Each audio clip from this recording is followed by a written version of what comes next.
So I'd like to first of all make sure you all know why we're here. We are going to be hearing from Monica about Edesia, a little background on the company and on its products, and then we're going to get a tour of their factory. And we had a really good conversation yesterday, so I'm very excited about her presentation. So Monica, with all due respect, I'm going to pass it along to you. Okay, amazing. Thank you so much, Deb. I appreciate you coordinating the group and for your support of Edesia, and for, taking such actions to increase the awareness of our organization because it makes such a difference to our mission. As Deb shared, my name is Monica Coleman. I am Edesia's development officer. I've been here for 2 years and I support our fundraising efforts. Although I've been here for 2 years, I learned about Edesia years ago, um, starting with traveling with some international NGOs. I got exposure to and awareness of some injustices of the world, some global challenges, including malnutrition, and really wanted to find ways to be a part of solutions. And when I came across Edesia, I was really excited about the impact that this organization makes, and it became my goal to be able to work here. So I was very pleased 2 years ago to be able to join the organization, and that's why it's such a privilege to be able to share it with you all here today. So I'm going to start today by sharing just a brief presentation, just walk through some slides. And it's really just meant to give some visuals to introduce Edesia, who we are, what we do, before I then hopefully seamlessly transfer over to my phone here to be able to take my camera and walk around the facility so that you can see, what it looks like in practice. And again, we have a great group here. Feel free to jump in as you have questions. Again, I want to be informative, but I certainly want to be answering questions or addressing any topics that you have. So again, we can make this as conversational as you'd like. So Great. with that, I will share the slide I have.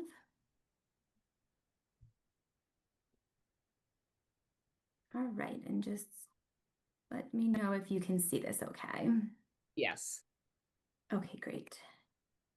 So to begin, at Edesia, our mission, our whole purpose for being is to end malnutrition worldwide.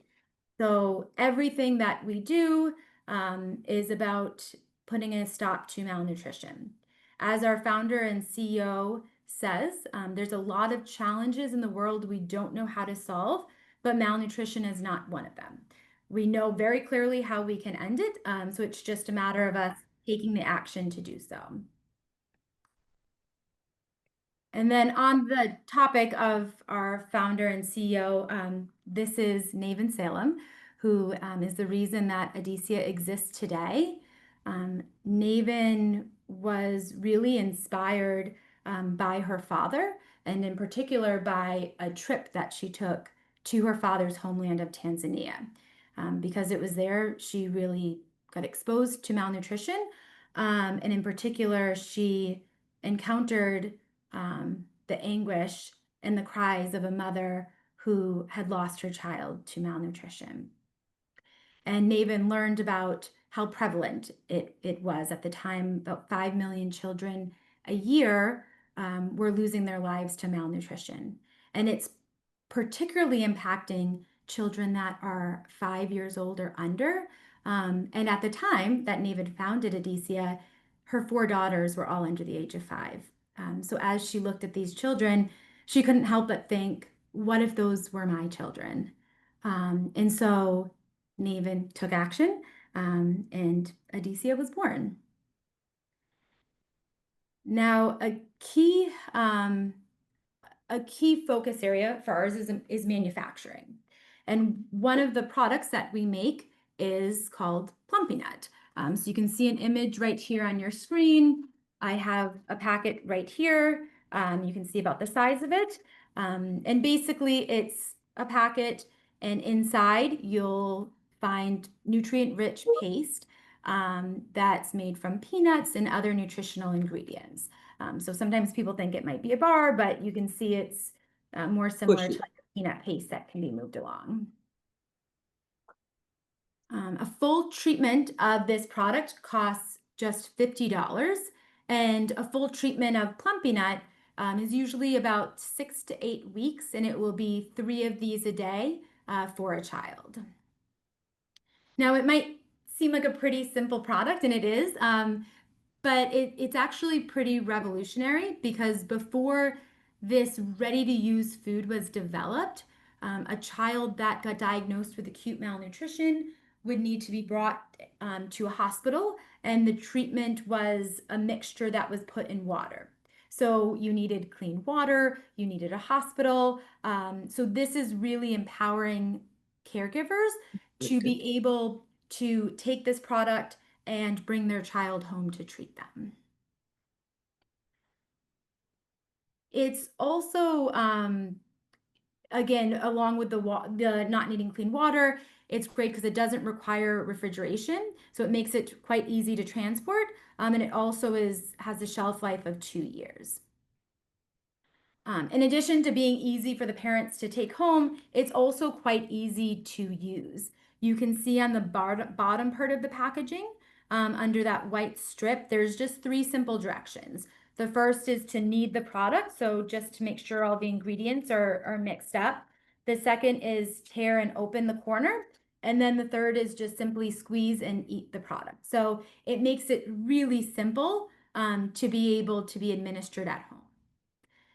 And all of these things are important, right? But what's most important is that we see that it works. So a simple protocol of Plumpy Nut can bring a child who is diagnosed on the left with severe acute malnutrition back to relative health. And again, a matter of 6 to 8 weeks. So these photos are taken just a matter of months apart.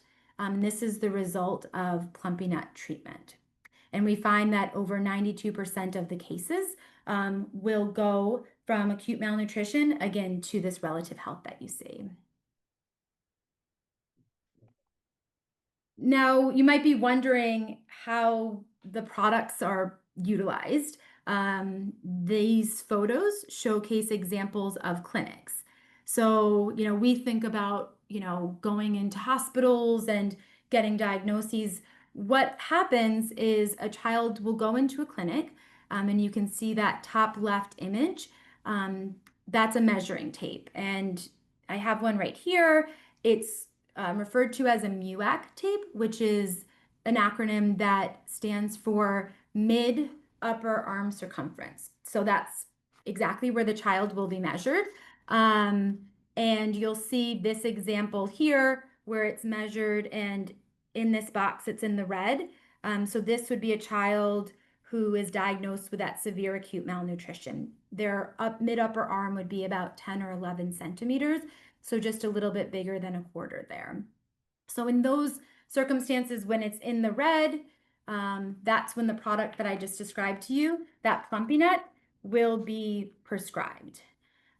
If it's a little bit larger, around 12 centimeters, then that's when they'd be diagnosed with that moderate acute malnutrition, and the Plumpy Sup, that middle upper product, is prescribed. You can see on the bottom, we also have products for prevention. So we are really focused on turning our priorities to prevention because we want to get to children before they're malnourished. It makes more sense from a moral perspective, but also from a fiscal perspective, as prevention is more efficient than the treatment of malnutrition. And then we also have on the right side, you'll see the products in purple. So those are products that are used for pregnant and lactating mothers so that you're reaching the child in utero or through lactation. Hmm. So again, it's a wide range. Each one of them is really formulated to be able to meet the need of what the child or what the mother really has. And then with all of that, so that's really the crux of what we are focused on doing. As an organization, we're set up as a nonprofit social enterprise, and we're a manufacturer. So that's what you're going to see today is our manufacturing process as we work to end malnutrition. And since we were founded in 2009, we have reached over 27 million children across 65 different countries. So we're continuing to work to grow because we know that malnutrition is still affecting regions of the world. So we're celebrating what we've got to, but we're continue to focus on expanding and reaching children. And as we say, our goal is to put ourselves out of business. So before we jump to the tour, I will just call out here's an image of our facility from the front, and then just a map to call out that if everyone here is in New Hampshire, we are neighbors to the south, located in Rhode Island, and that's where all of our manufacturing takes place. So I'm going to stop for a quick sec and just ask Mhm. you a question and let other people ask a question if they want. Sure. The My understanding is that all of the ingredients in these products are from within the United States. Is that correct? So you don't need to worry about importing something from Canada or somewhere else. It's like soy and peanuts. That's And right. Yeah. So those are some of our key ingredients that you mentioned. There's peanuts, there's soy, we have a vitamin and mineral premix. And yes, we're sourcing those from American suppliers, American farmers. were a lot of your distribution elements until fairly recently through USAID? Yeah, so we had USA Aid as one of our key customers, one of our key funders, along with World Food Program and UNICEF. Okay. So we were one of the contracts, though, that did not get canceled. So we have been transferred over to the department under the U.S. government, and we did receive our first order this month of the year from the U.S. government. Bill, you had a question? Yes. What states do most of your peanuts come from? I'd have to check from our suppliers. I know most of our supplies are coming from anywhere from the Midwest to the East Coast. I know that we do source from Georgia, but I'd have to figure out what other states and like what the breakdown is. But I can follow up with you, Bill, on that. Okay, thanks. And I don't see any other hands up, but if you put the little icon up, you'll pop up on the top of my screen. Um, or else you can just unmute yourself and ask a question. But in the absence of that, I'll let Monica figure out how to switch over to her phone Too bad to we didn't take. have some background music here. But just give me one moment.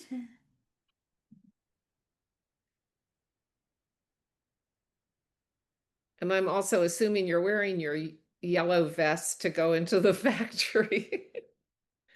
You're right. This isn't a fashion statement. I am wearing this for to get into the warehouse.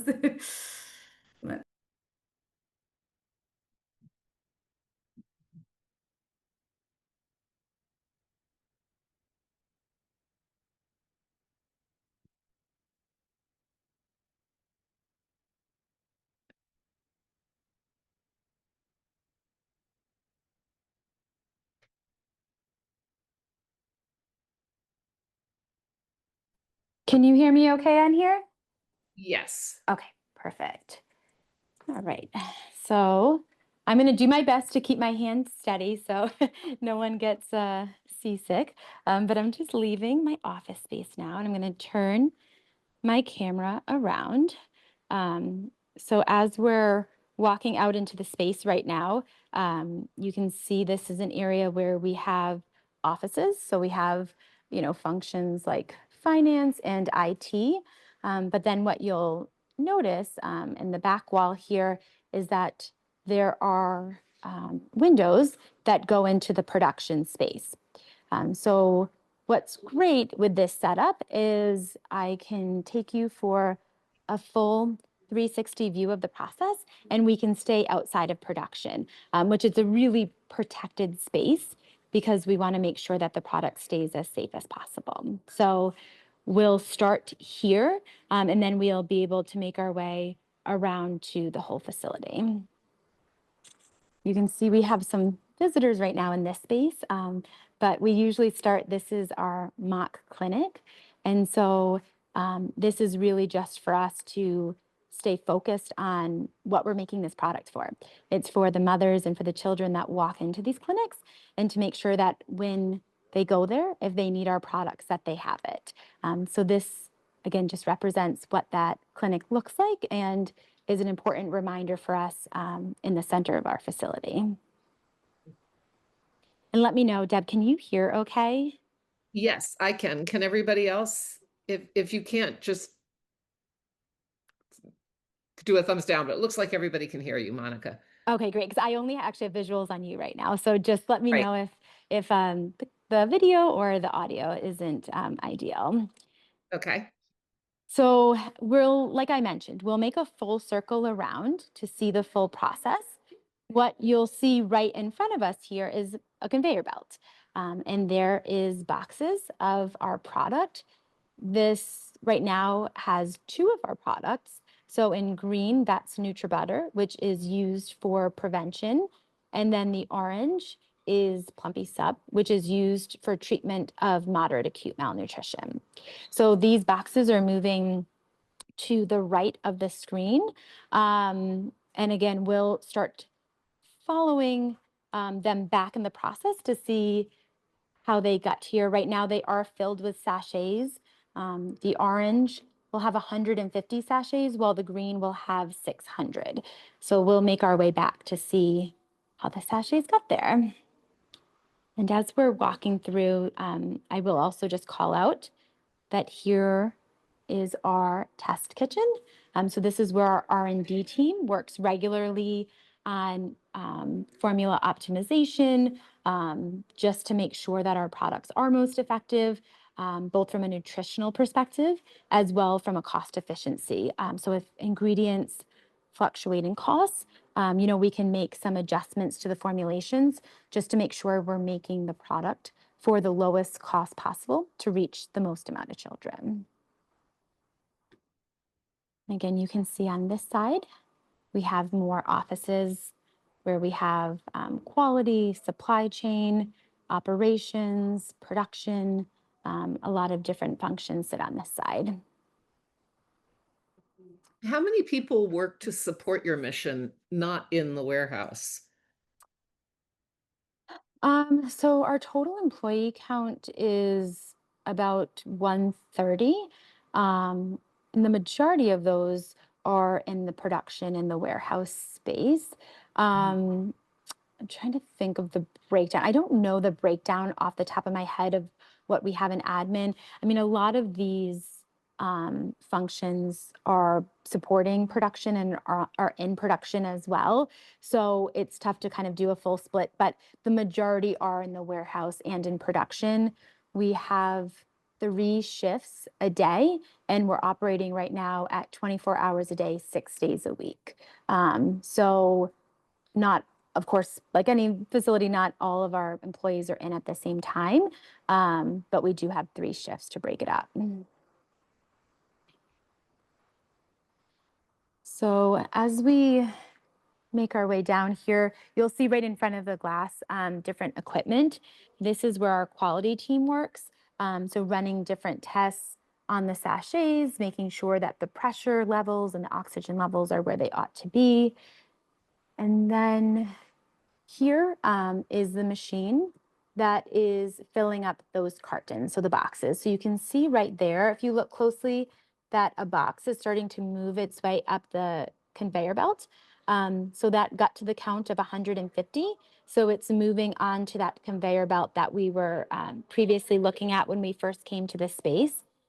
That yellow arm is picking up 6 packets at a time and is filling each box until it gets to that 150 count. Now the packets are making their way from that white conveyor belt you can see down at the bottom here, and they're coming from that packaging machine. You can say hi everyone. They're excited to see you guys here. So the packets are coming down from that packaging machine, and then they're moving up here to the conveyor. And we have the best view if we just make our way right around here to take a look at these packaging lines. So you can see that going back is all of the packaging lines. Up top, what's happening is it's receiving the fortified peanut butter paste, which is being made on the left side of this facility and then moving across the piping. It's then entering these machines, which have the packaging fed in the back, and it's forming each sachet or packet and then dropping it out the bottom. And actually, if I moved a little bit more to the left, we might have a little bit of a better view. Yeah, you can see there that in the back, we have the giant rolls of the metallized polyester that's being fed in the back. And then again, it's forming each one of the 6 packets and it's dropping it down below. So it's a very automated, closed process that's happening. And again, this helps us protect the product, to make sure that it doesn't get contaminated in any way, but it's also really helps the efficiency so that we can make a high capacity and for a low cost. So that's where all the packaging is happening in the middle of the facility there. And then everything to the left is actually making that paste. So behind that white wall is where the ingredients enter the facility. And then you see these tanks that will grind up the ingredients, blend them, and then feed them into this buffer tank, which gets them to the perfect temperature to be able to be packaged. And you think about, trying to package a peanut butter into a packet, you really have to have it the right temperature so that it's smooth. And for us, we need to make sure that every single packet has the right levels of ingredients and vitamins and minerals. So we really have to get the process perfect. And we, of course, run testing on every batch, but having a process that's run really automated and keeping it consistent at those right levels is really important for us. So are you making all the time, I think, was it 7 ingredients? All 7 bars or packets or sachets? So we're making based on what the demand is. Okay. And so right now, I believe what we're making, we do have orders for. It's really for us trying to make sure that we want to have stock on hand, but obviously we just want to make sure that we can move everything out. So it's about knowing, what demand is coming and then also responding to orders that we get. Again, historically, the products for treatment have been the larger demand, but we are really turning the focus and really advocating for prevention. So you saw us producing prevention today. Mm-hmm. But at any one time, we're usually just making 1 to 2 products. So you saw that right now we have 2. Okay. Deb, can I ask a quick question? Absolutely. Monica, what is what are the calorie count per package in your in your both your preventative but also in your therapeutic food? Sure. So in the therapeutic, the plumpy nut, it's about 500 calories per packet. And for plumpy nut, that's the one where it's for the severest form of acute malnutrition. Generally, the protocol would be to prescribe 3 of those packets a day. Okay. And so it's basically their meals. Along with the direction to continue to consume water and breast milk. For the prevention products, the calorie amount ranges. Those are lower calories because it's more of a focus on getting the vitamins and minerals. You know, sometimes there's cases where there's food available, but it's not the right mix of nutrition, especially what's needed during those key developmental years of under the age of 5. So it's more about getting the vitamins and minerals versus the calorie and fat to be added to the diet.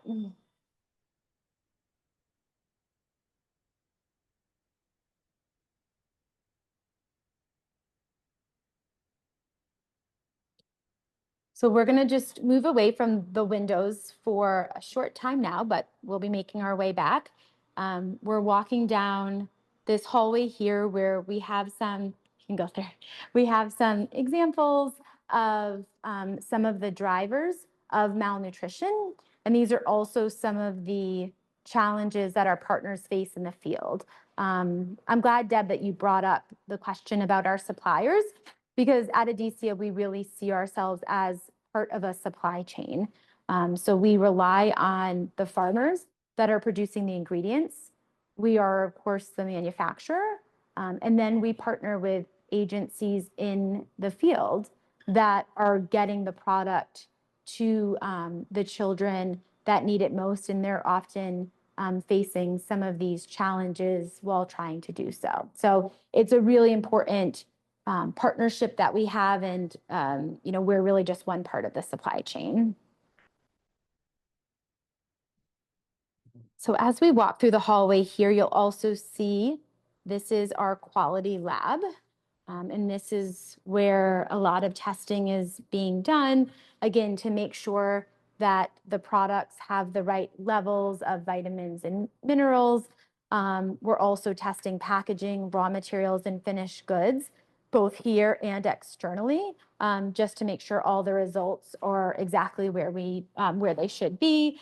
And we have a pretty large quality team that's dedicated to this. And then along the lines of safety, this is where our employees will enter and exit the production floor from. So we say we're somewhere between food and pharma. So when they enter this space, it's air that's constantly being recirculated. They have to go through a gowning process as well as a sanitation process. And again, this is the only space where employees are coming in and out. And again, it was great the way the facility was set up, where we have the glass to be able to see in and out of. So we can check out the process without having to go through that. And then this is our employee break room. And so you'll see here, this is our kitchen, which is inside of a shipping container. From what I understand, we had to make the decision before we put up the walls whether we wanted this to be in our break room or not. But this represents a 20-foot container. And inside this, we can fit 1,000 boxes. So that would be 1,000 lives that would be saved from this size container being shipped out of Rhode Island. Monica, I've got a question. Yes, please. I know here in America, there's a fair amount of concern about people that are sensitive and have allergic reactions to peanuts. Is that the same around the world, or is that vary by region of the world? That is a great question. So it is a big concern here in the US. However, it is not an issue that we see internationally. You know, we do have actually 3 allergens in our product. We have peanuts, we have dairy, and we have soy. But we do not see an issue with allergens to the parts of the world that we're shipping. There's different theories as to why. For some time, you know, for example, here in the United States, there was recommendations to avoid introducing allergens, which it's believed now that it should be introduced earlier. There's also theories about the fact that we have a more over-sanitized environment. But regardless, we don't see the allergens. And what I've also been told is even if there was a child that maybe had a predisposition to an allergy, because an allergic reaction is the response of the immune system, and these children are immune compromised, they wouldn't necessarily see that reaction. So that's a long-winded way of saying allergens are not a concern for the areas where we see malnutrition. Thank you. And then we're going to heading towards the warehouse space right now. And this room is actually what's on the end of the back wall. If you remember where we saw those giant tanks where the grinding and the buffering was happening, this is what's on the other side of those walls. So this is where the majority of our raw materials are entering the production space. And you can see on top of these pieces of equipment are these giant white super sacks. That one, for example, in front of us has Sweet Whey. Each one is about 2,000 to 2,200 pounds. And you can see that the bags are brought in and out on this forklift here. Again, this is just another improvement that we've been for both our capacity and our efficiency. When we were first founded at our original facility, I think we had about 20-pound bags that were being hand poured into the lines. And, you know, this efficiency helps us from a cost perspective and capacity. And then as we walk through this hallway, you will also see image on the wall here. All of these have been taken by our founder and CEO, Maven Salem, in the field. And it's all people who have been impacted by our product. You know, we are a manufacturer, but the organization is incredibly focused on our why. You know, when we're making decisions, it's the question of, will this allow us to feed more or less children? And that allows us to make the decisions that we do. And there's such a passion from all of our employees and such a sense of urgency, understanding that these children cannot wait. So I'm now going, and if there's any questions, let me know, but I'm going to move into the warehouse space where it does get a little bit louder. But if you're having trouble hearing me again, let me know. So we're just going to turn the corner here.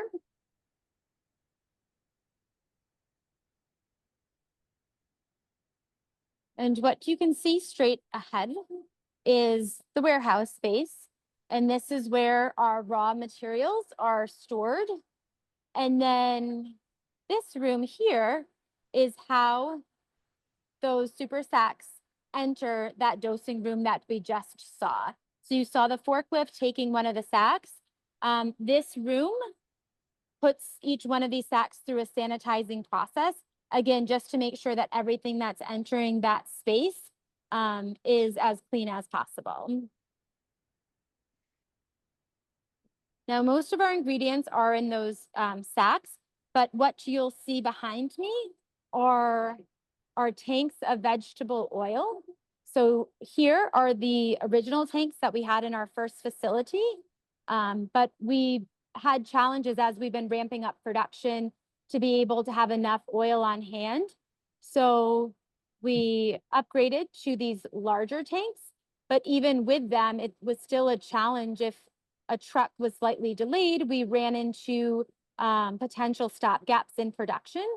So last year, our engineering team installed some even bigger tanks, which I'm going to just give you a glimpse of around the corner here. So these are our tanks that are just slightly larger here, that are holding about 4 times what those tanks hold.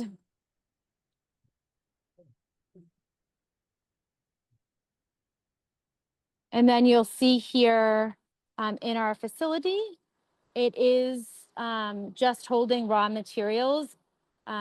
We are outgrowing this space and we have to use external warehouses to hold our finished goods.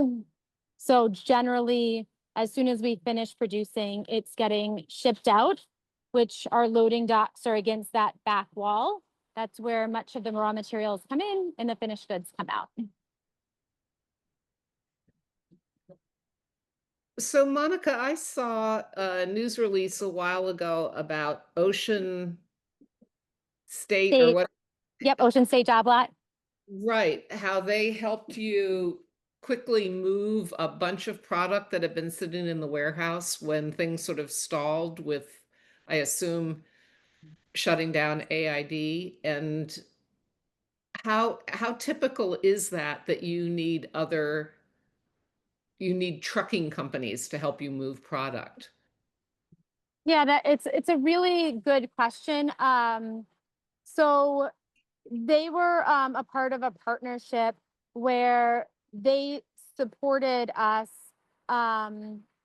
with product that we had to fund. So to take a step back, we have the key funders that we were talking about in the beginning of the call. But it's oftentimes the agencies don't have the funding to be able to meet all the needs that are being seen in the field. So we have partners that we're in communication with, and they communicate to us when there's gaps. When they have children coming to their facilities, but they don't have the product that's needed to cure them. So in that case, we relied on our donors to fund the production of the product. And then Ocean State Job Lot assisted us in the logistics. So in getting that product to the port. And then we had another partner that was able to support the cargo and then the in-country logistics. So yeah, they played a key role in helping us get the product, because for us it's about the production, but then of course we have to get the product to the places where the children are located. So I just think it's important to sit with that for a minute. You are manufacturing the product, but you're also fundraising to get the product to organizations that can't afford to buy it. And you're also working logistically to move the product from your warehouse. And then you're also working to establish people in the field who can help you distribute it. Is that correct? That is correct. Yes. So we have agencies that will purchase the products from us. But like you said, there is gaps in the programming.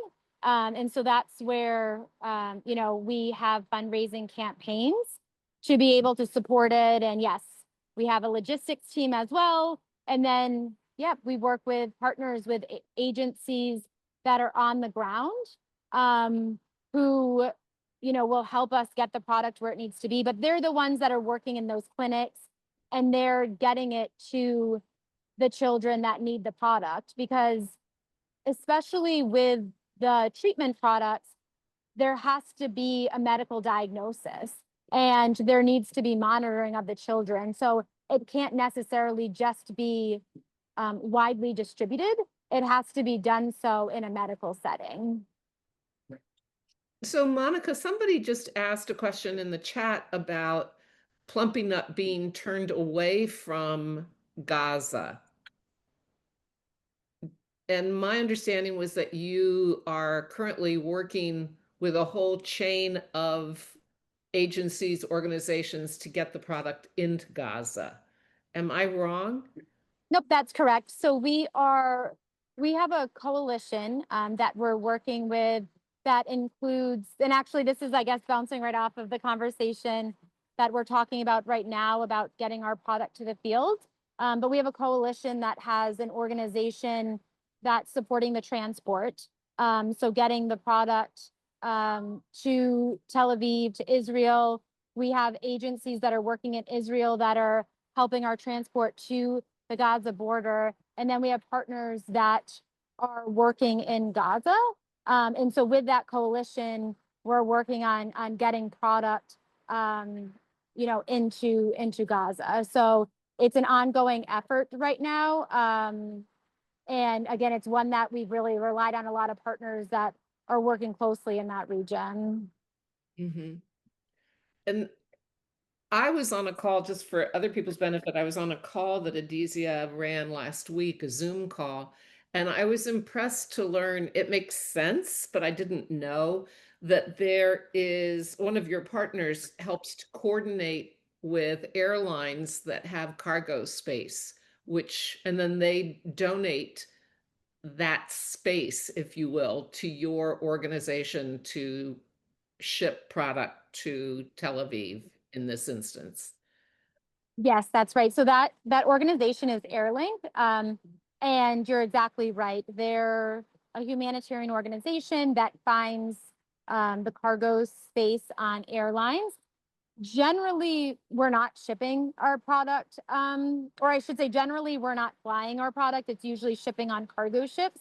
But in this instance, as we're trying to quickly get product there, we're both putting it on the ships as well as utilizing Airlink. But yeah, they've been a great partner, helping us really expedite and get product there as quick as we can. And that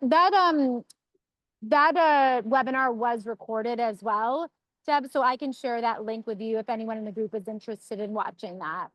Absolutely. I'll make it available to anybody who would like to see it. So am I correct that you actually have stuff that is making its way to Gaza right now? Because I know that's a key concern for a lot of people. Yeah, it is a key concern, which I can, I understand. We've been working, with partners there since last year. And yes, the product is currently in transit to Gaza. I'm not sure the latest and greatest status on it. But it is, sorry, hopefully you can hear me. There's a lot of background noise, but it is currently in transit to Gaza. Okay. Okay. I was just staying in one spot because it gets a little louder as I head in this direction. You know what? Your phone is filtering it. We do not hear that background noise. Oh, amazing. So you're probably listening to me yell then for no reason. I apologize. I'm probably like screaming into the phone. So thanks for letting me know. So we're in the warehouse space still right now. And what you'll see in front of us is both the start of the process and the end of it. So right here is equipment that builds those cardboard boxes. So if you recall, that yellow arm was picking up the sachets and filling the boxes. It's because they're already built out here on this conveyor belt, and then they're sent up and then over to the production floor. So this was actually a more new addition that was added by our engineering team. Again, that just helps us with efficiency. And as we have increasingly tight space, adding this up in the rafters really helped us to be able to have that conveyor belt, but not lose any more floor space.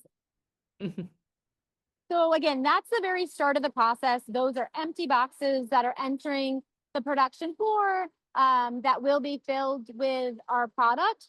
And then what you see down here is the end of the process.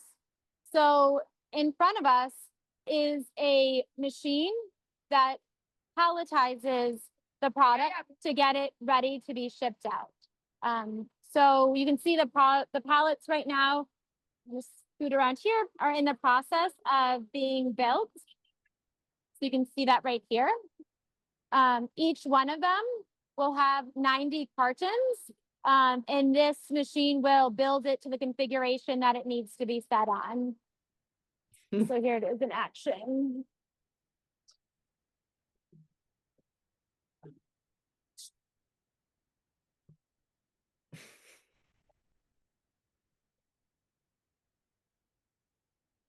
I've helped with some of the rework projects, and pallets themselves can be quite strenuous. Each carton is about 40 pounds. So as you start to get up to those taller layers, this is really key for preventing, any injuries with employees, but also again, just to be able to build these pallets very quickly. Once they're built, they'll get moved along again, another here, and then in here, we'll wrap them in the plastic wrap, just to keep them secure, since they'll be traveling, oftentimes for months between warehouse space and cargo ships to get where they need to go.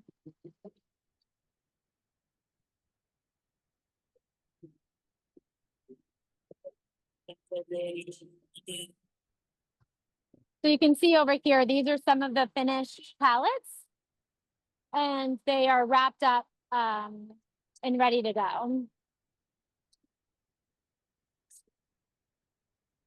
What we have on this side is, if you recall, inside the production floor, there was the cartons that were on the conveyor belt.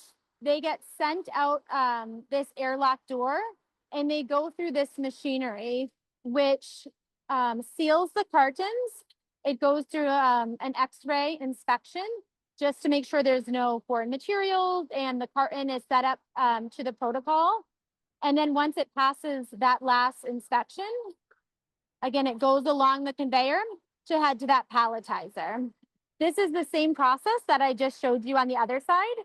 You can see that this pallet is being wrapped. It's near complete. And then again, as we go down this conveyor, you'll see another palletizer that's building up the product. So this one can distinguish between the Plumpy Sup and the Prevention NutriButter product. So it's building out two products at the same time.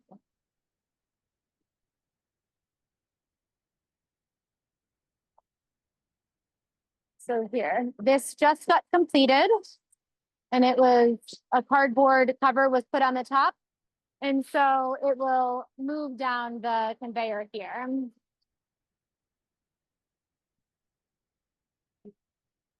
I think it's going particularly slow because this machine is still wrapping up another pallet right now. So out here, we have this process. It's the same process happening on both sides, again, just to allow us to have an increased capacity and to be able to do both processes at the same time.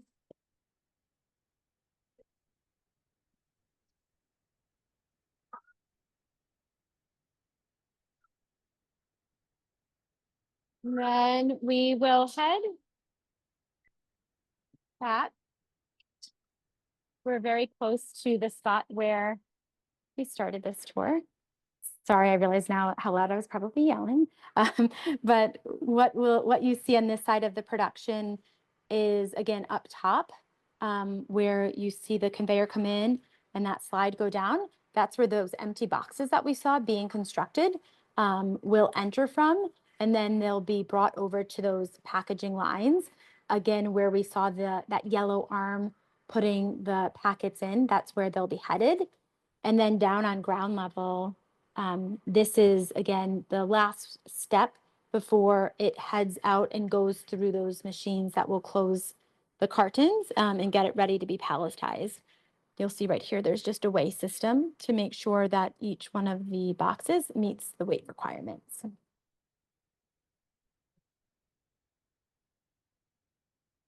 And then again, this is where we started. So this is the full process. This is great. Thank you so much. I think we can look at you again now, maybe. Sure. Yeah, and let then me people have turn this around. questions for you. I'm mindful of your time, and I'm not sure if now that people can see you, they feel more likely to ask a question. Yeah, sure. Just gonna take these off. And feel welcome to unmute yourself if you have a question about any of the products or any of the destinations or any questions that you have at all. Lenore, are you trying to ask a question? Because you're muted. Hey, I'm trying to find the hand button. I'm like, gee. No, Monica, the production, it's so impressive. I mean, I love the plumpy nut and the whole system. And it will make such a difference in the whole world, with the peanut. What I had heard recently was, because there was maybe it wasn't Plumpy Nut, but a peanut product that was considered a luxury and was not able to be entered into Gaza. It couldn't be shipped to Gaza. And it's such an essential and vital thing. And thank you for what you're doing. I think this is incredible. So thank you. Thank you, Lenore. That really means a lot. I appreciate Yeah. your feedback. And yeah, it's with Gaza, again, we work in the coalition, and we're working to stay really close and work with agencies that are very close to the system there. We have been providing updates on our progress to get our product there. So I'll check with my team and see what the latest is, and share that with the group. But I would say, if you'd like to follow us on social media or sign up for our newsletters, our founder and CEO does a really nice job of sharing out, like, every couple weeks or as there's a relevant update, just some of the latest happenings here at Edesia. Says it far more articulate than I ever could. So I'd encourage you to sign up for that. But I'll check with my team on our latest status with Gaza, because I know it's an ever-changing environment. Yeah. Thank you. Yeah, thanks again for the feedback.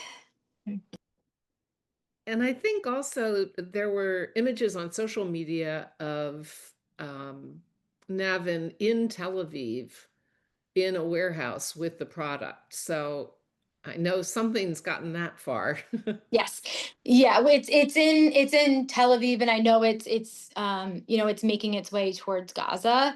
So yeah, I know we have gotten several flights to Tel Aviv at this point. Well, thank you. I had one more question. My hand was. Absolutely. Oh, sorry, Bill, I couldn't see that. Who are the major purchasers of your product, and has that changed with this administration? Yeah, so traditionally the key purchasers were USAID, World Food Program, and UNICEF. And it's with the year, there's been a kind of process of, we've had times where there's been stop work orders and different rescissions of forecasts, and we've been working as closely as we can with the government. While a lot of contracts that were under USAID were canceled, Edesia's were not. And we did receive an order from the US government this month for the first time this year. So we know that everything's being moved over. And so, we are still receiving purchases from the US government at this point. And then from there, we have a lot of other aid agencies that we're working with. But as far as like the large majority, those three generally make up it. Thank you. So I know Susan was late in coming on, but I've recorded this, Susan, and I will share the recording with you so you can watch the first half. And Monica also mentioned that a Zoom I was on last week as just a listener with the partners who are involved in getting the product to Gaza that was also recorded, and she's going to send a link to me so that I can share it if people are interested. So, yep. So it's just about not quite 6, but we've had Monica for an hour. I'm guessing she has extended her day for our benefit, and I'm grateful for that. And I am happy to have you continue to ask questions if you have them, but I also want to be mindful of everybody's time. Well, gosh, I can't believe it's almost 6. I chatted all your ears off for that long, so I appreciate you sticking with me. But yeah, any questions I'd be happy to take. And also happy as anyone digests, the information, if they want to connect separately, happy to answer any inquiries over email or a separate conversation as well. Great. Well, thank you so much, Monica. And we're really grateful for your time. And that was super interesting. So thank you. I marvel at the mechanisms that enable you to efficiently do your work. And, I'm always curious now who figured that out and how did they figure that out? And so it's really interesting to me. Yeah, and I can just say it wasn't me. So I also marvel at it. And we do have an in-house maintenance and engineering team who are always just working on finding ways to make the process more efficient. So we're really fortunate to have such a talented team there. Well, thank you again. I think that this would be a fabulous tour for students in career tech programs who might not realize that this kind of study could enable you to contribute to the creation of a product like this. So thank you so much. And if there aren't any questions, we will end this Zoom. Wonderful. Well, thank you again, Deb, for coordinating it. And thank you all for giving up a part of your evening to learn more about Edesia. It's really appreciated. Thank you all. Thank Bye. Thank you. All right, bye, everyone. Bye. Goodbye.